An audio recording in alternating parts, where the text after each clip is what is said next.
Sir. Ganda rito, sir. Dito na lang kayo dito kayo kumuha.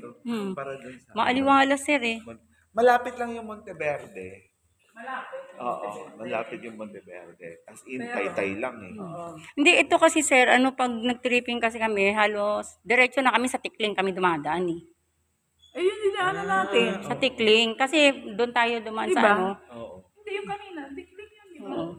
Sa Tikling Pero kung kasi. merong Monteverde na phase 2, yung unahan lang. Sige sir, nagpa-order na ng mapa yung BP niya. Since alam niyo yung clubhouse, pag tingin niyo sa mapa, may clubhouse, alam niyo na yung mga available. Mga area. Sige. Makakapag-decide na kayo. Hintayin lang yung mapa. Bukas po, makukuha naman yung mapa agad bukas sir eh. Pero ngayon kasi hindi, pang nagpagawa by order eh. Engineer kasi yung Daan na lang tayo ng office sa pag dumaan kayo ng office, Hindi, para makita lang. para makita nyo rin yung office, hindi, na lang, pag magbabayad na sila. Kasi sabi naman niya, pipili na sila eh. Pag nasa mapa, hindi na nila kailangan na yun. Ipapa-reserve na, di ba?